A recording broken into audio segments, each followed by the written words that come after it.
Cerca Teleeuropa sul tuo Play Store o Apple Store e scarica la nostra app.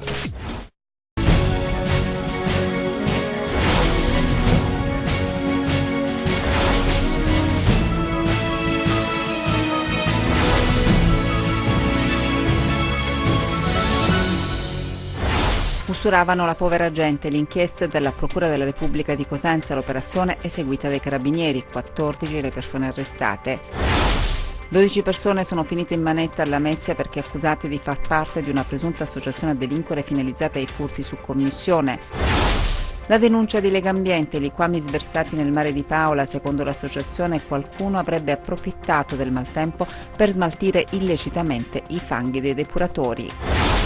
I finanzieri di Locri hanno scoperto una truffa ai danni dell'erario per 2 milioni di euro, denunciati 355 contribuenti per false dichiarazioni fiscali, tra loro anche 6 responsabili dei CAF della zona. Non c'è pace per il ponte Cannavino di Celico, il manto stradale in condizioni pietose, il cantiere è fermo, il sindaco si chiede che fine abbia fatto la ditta che si è aggiudicata i lavori.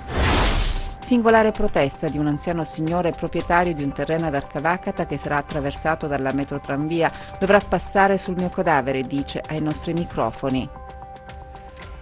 Buonasera dalla redazione del TG10, dunque la cronaca in apertura, operazione anti-usura a Cosenza, 14 le persone arrestate, l'operazione è stata condotta dai carabinieri e coordinata dalla Procura, le indagini sono state avviate dopo la denuncia presentata da 2 vittime. È un quadro davvero desolante quello che emerge dall'operazione Fenerator, che in latino vuol dire usuraio. Dagli oltre 40 casi documentati, anche con numerose intercettazioni, Cosenza non appare ricca e gioiosa, ma prostrata sotto la crisi economica. Una città in cui chi sembra vivere agiatamente non ha invece spesso neanche i soldi per fare la spesa e finisce nelle mani degli strozzini, anche per 100 o 200 euro. Strozzini perfino improvvisati. Chi presta denaro oggi è anche un semplice impiegato che può contare su un'entrata fissa e sicura e decide di farla fruttare nel più spregevole dei modi, arrivando anche a minacciare di morte chi non restituisce pochi euro. Questa indagine evidenzia che cosa? L'usura ai danni della povera gente, delle persone normali che hanno bisogno di 50 euro per andare a fare la spesa, di persone che stanno scendendo piano piano i gradini della scala sociale per arrivare veramente a livelli di povertà estrema. I carabinieri oggi hanno arrestato 9 persone, per altre 5 c'è l'obbligo di dimora. In tutto sono 18 gli usurai coinvolti. Loro e le loro vittime abitano a Cosenza, Trenta, Rovito, Mendicino, Rende, Rose, Luzzi e anche a Massafra, nella provincia di Taranto. Forse qualcuno di loro è un nostro vicino di casa, insospettabile. L'usura corrode la società, l'usura distrugge la società perché poi si creano dei meccanismi di solidarietà fra vittima di usura ed usuraio che portano le vittime a ulteriori comportamenti criminosi. Le indagini sono state avviate a seguito della denuncia presentata da 2 commercianti titolari di una storica gioielleria cosentina, gente normale strozzata dagli usurai, perché dall'usura difficilmente si esce, per questo è fondamentale denunciare. Alla prima denuncia è seguita un'attività importante investigativa con intercettazioni e come veramente il filo di Arianna siamo arrivati a scoprire tutta una serie di cose.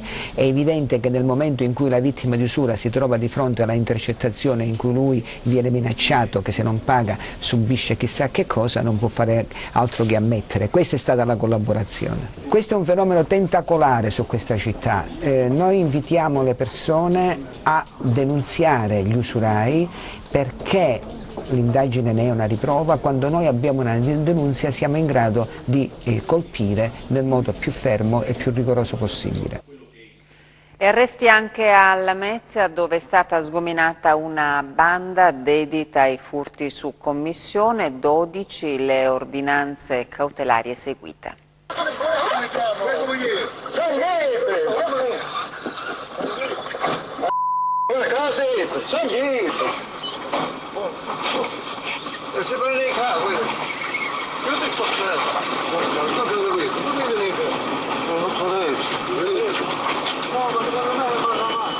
Nelle intercettazioni captate dai poliziotti, la paura di essere scoperti e arrestati, si muovevano con scaltrezza i componenti della banda criminale accusata di associazione per delinquere, finalizzata ai furti e alla ricettazione.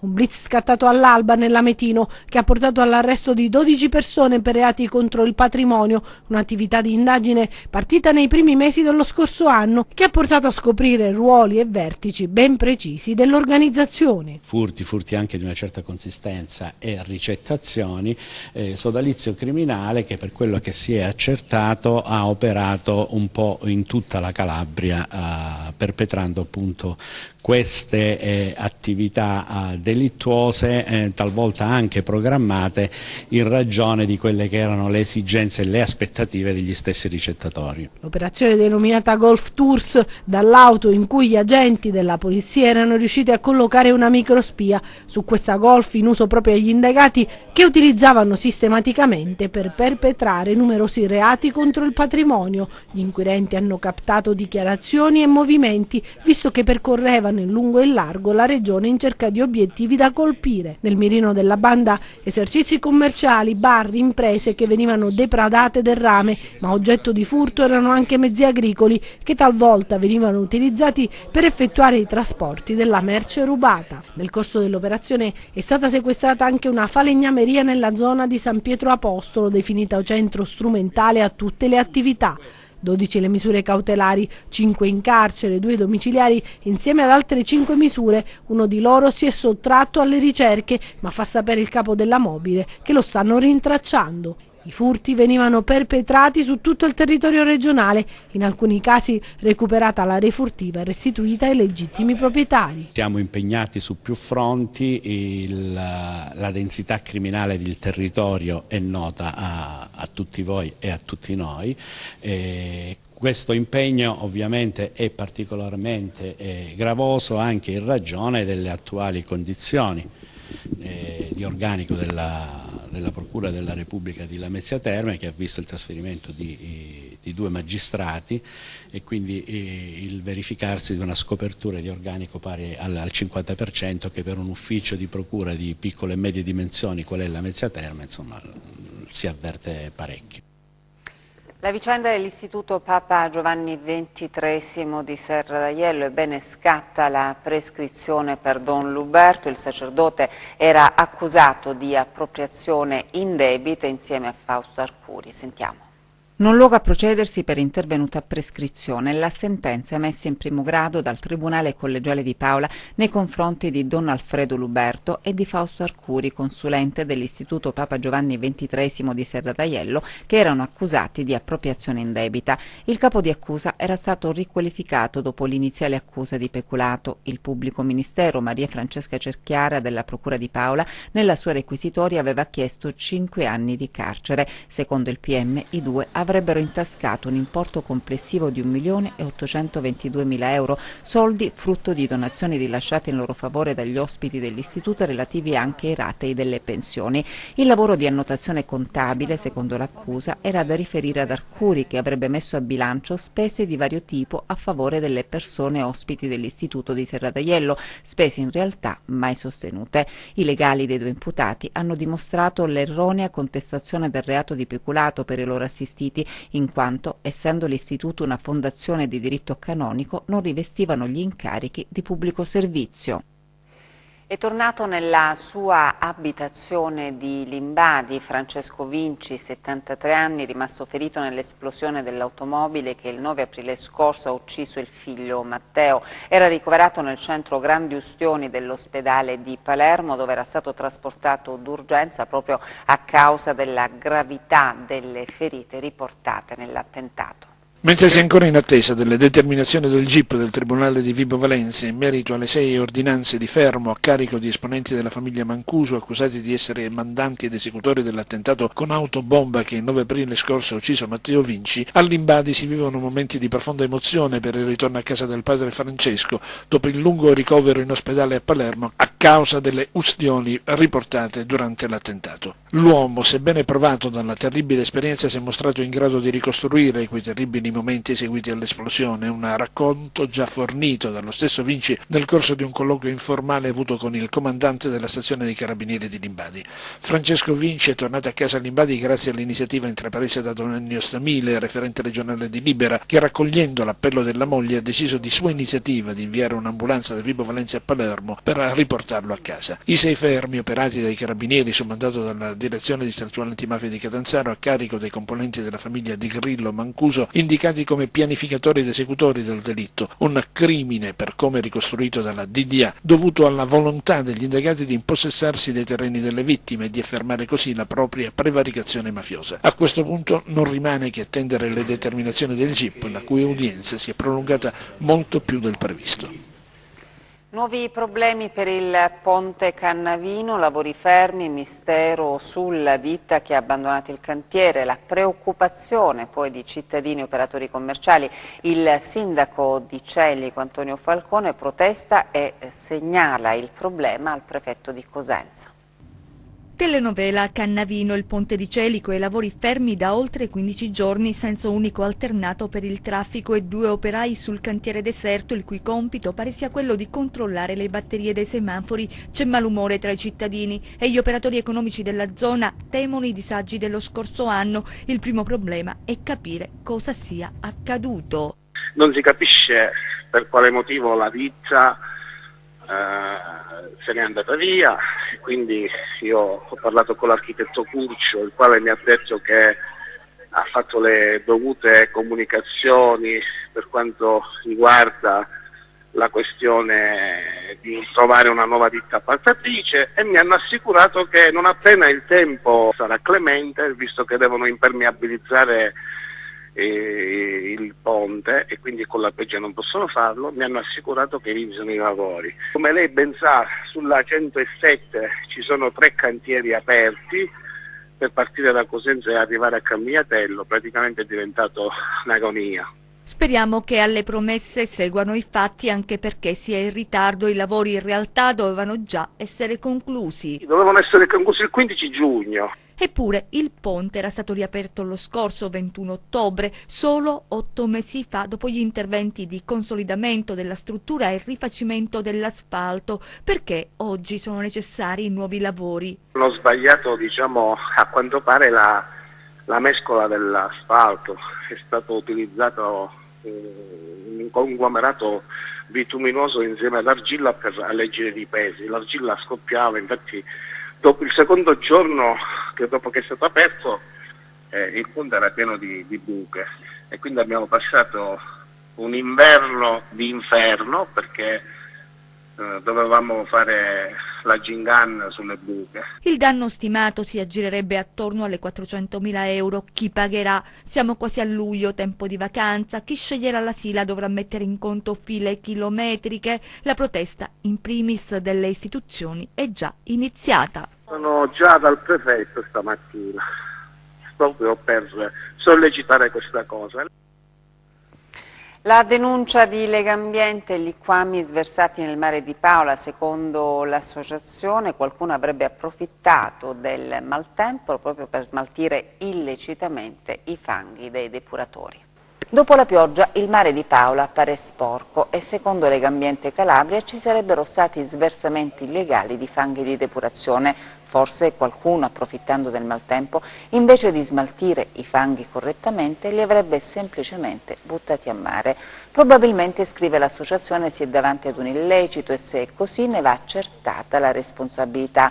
Per questo Legambiente Calabria chiede alle capitanerie di porto, alle procure e alle forze dell'ordine di vigilare, controllare e reprimere questi illeciti. Si chiede di lavorare anche sulla prevenzione, facendo sentire una forte presenza sul territorio in modo che i responsabili ci pensino bene prima di agire. Il presidente regionale di Legambiente Calabria, Francesco Falcone, definisce ladri di futuro chi compie tali gesti, persone che, aggiunge, approfittando delle condizioni meteo, quali piogge e mareggiate, sversano i fanghi nel mare, non smaltendoli correttamente, ottenendo così sempre più profitti ed eliminando i costi di smaltimento a danno della salute del mare e dei cittadini, con conseguenze anche sulla già fragile economia turistica e sull'immagine stessa della nostra terra. Legambiente Calabria invita poi la Regione e i Comuni ad attuare pochi e semplici accorgimenti nella gestione degli impianti depurativi, eliminando ad esempio dalle voci del capitolato d'appalto quelle inerenti allo smaltimento dei fanghi di depurazione e quelle relative alle spese energetiche. Misure ed azioni a costo zero, scrive l'associazione, ma di oculatezza e di salvaguardia dell'interesse generale di una sana e buona amministrazione della cosa pubblica. Noi crediamo lo si possa fare, conclude Falcone, ma agli inquinatori va dato un messaggio forte: non saranno impuniti e lo Stato controlla e reprime. Singolare protesta di un anziano signore proprietario di un terreno ad Arcavacata che sarà attraversato dalla metrotranvia. Dovrà passare sul mio cadavere, dice ai nostri microfoni. Sentiamo Gianluca Pasqua. I lavori per la realizzazione della metropolitana Cosenza-Rende Unica non sono ancora stati avviati, ma da un capolinea all'altro non mancano proteste e resistenze. Sia a Cosenza il comitato No Metro chiede che sia indetta una petizione popolare e che si rifletta sulla sostenibilità dell'infrastruttura, lungo il tracciato si stanno accendendo piccoli focolai di protesta da parte di privati cittadini che loro malgrado saranno chiamati in causa durante la costruzione della linea. I proprietari dei terreni interessati stanno ricevendo un avviso per l'avvio del procedimento di esproprio, una lettera che a casa Mandarino, in via Savinio a Rende, ha provocato parecchio malumore. Un pezzo del mio terreno sarà oggetto di esproprio, in quanto si dice che praticamente dovrà passare una bretella che dovrà fare da raccordo dalla stazione ferroviaria di Quattromiglia ad arrivare all'università.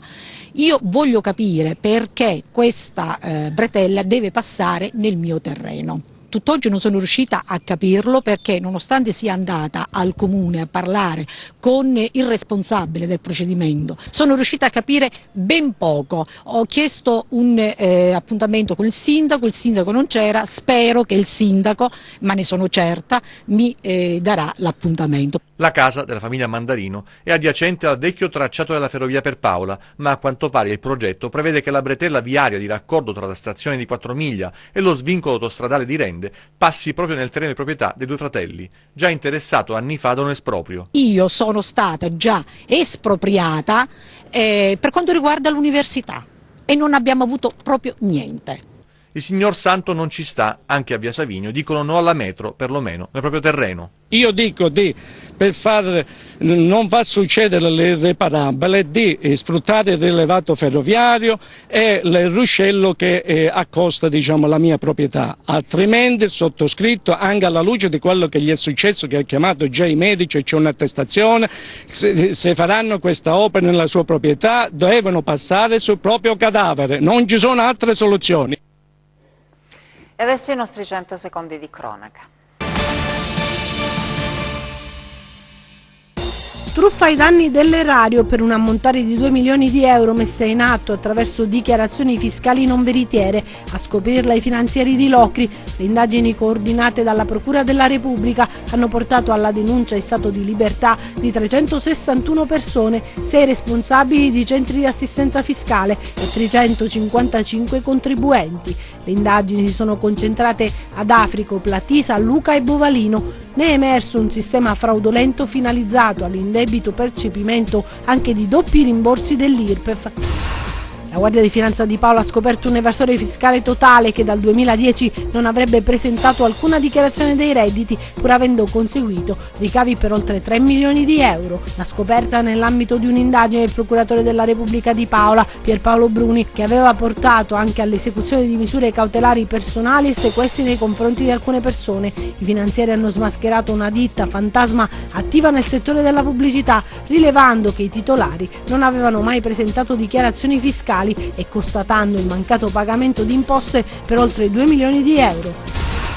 Una coltivazione di canapa indiana composta da oltre 10.000 piantine è stata scoperta dai carabinieri della compagnia di Tropea in località Scogliera Provenzana tra Nicotera e Ioppolo. Le dimensioni considerevoli della piantagione, insieme alla scoperta di un deposito con 5 kg di sostanza vegetale secca, hanno indotto gli investigatori che quello scoperto rappresentava un centro nevralgico della produzione di stupefacenti della provincia di Vibo Valentia.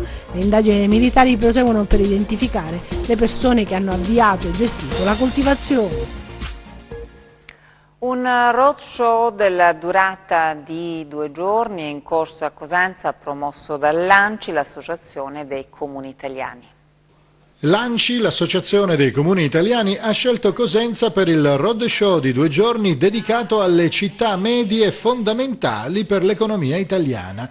I temi centrali del dibattito sono sostenibilità, rigenerazione urbana, valorizzazione del patrimonio immobiliare e le strategie conseguenti per favorire lo sviluppo del territorio. Cosenza è un esempio virtuoso di città media italiana che è riuscita a coniugare progettazione e politiche di ascolto dei cittadini. Parliamo di questo nuovo rinascimento urbano mettendo insieme quelli che sono gli aspetti propri della politica. Abbiamo qui i più grandi architetti anche europei, tanti sindaci, amministratori, e ANCI ha voluto fare questo lavoro per avviare un confronto costruttivo, perché in effetti il mestiere dell'architetto è un mestiere politico.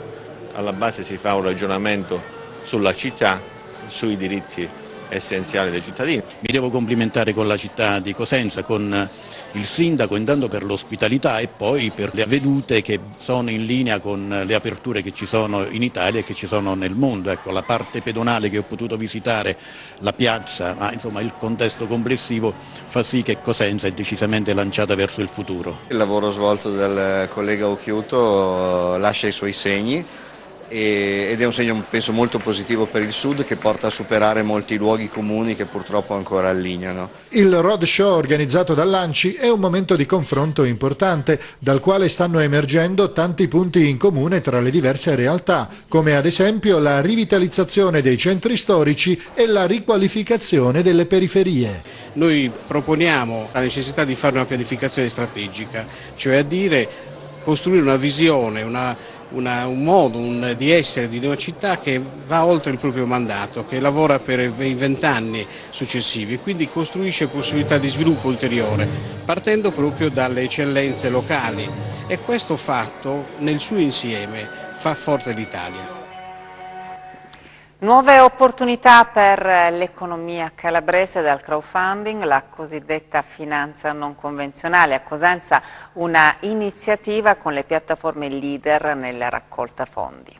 Avete un'idea imprenditoriale e volete realizzarla? Oggi c'è una nuova via, la chiamano finanza non convenzionale, e potrebbe rappresentare il volano per l'economia calabrese, quanto emerso nel corso dell'iniziativa sul crowdfunding a Cosenza. Il crowdfunding sostanzialmente è una raccolta collettiva di fondi che si antepone al sistema di raccolta tradizionale, ossia al sistema bancario. Il progetto va presentato su specifiche piattaforme. Crowdfunding è una piattaforma, appunto, la prima piattaforma di equity crowdfunding per numero di investitori. Noi ci focalizziamo molto sul pubblico retail, con più di 3.000 investitori, 9 milioni capitali raccolti per oltre 30 società. Questo ci dà la possibilità sia lato investitori di andare a investire in una nuova asset class, fino a ieri inaccessibili al pubblico retail, che lato imprenditori di andare a raccogliere capitali attraverso un canale diverso che può offrire, oltre alla raccolta di capitali, anche grandissime opportunità di marketing e di ampliamento del proprio modello di business. Una modalità che si sta diffondendo anche in Italia, presente da sempre negli Stati Uniti, regolata da norme precise, un'opportunità per giovani e meno giovani. Una chiave di volta che è stata molto disattesa nel corso degli anni, se pensiamo che la regolamentazione legislativa che costituisce norma di trasposizione di norme sovraordinate europee risale al 2012, ma che solo nel 2016-2017 ha incominciato ad avere i suoi frutti, iniziando a vedere poche aziende finanziate. E in chiusura le previsioni del tempo.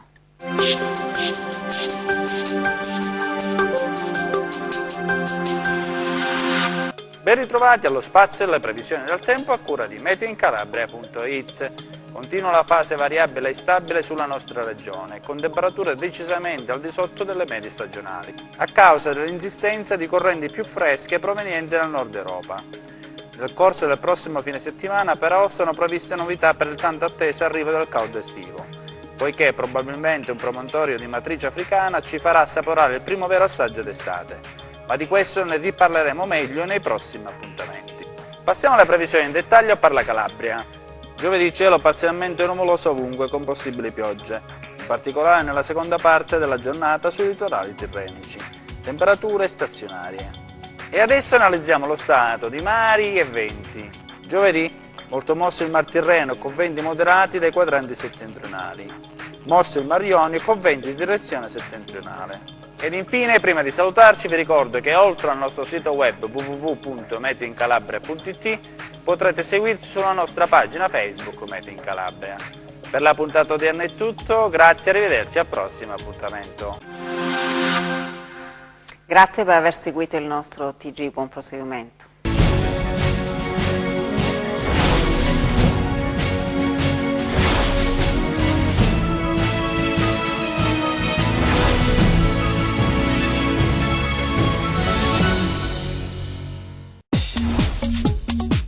Cerca Teleeuropa sul tuo Play Store o Apple Store e scarica la nostra app.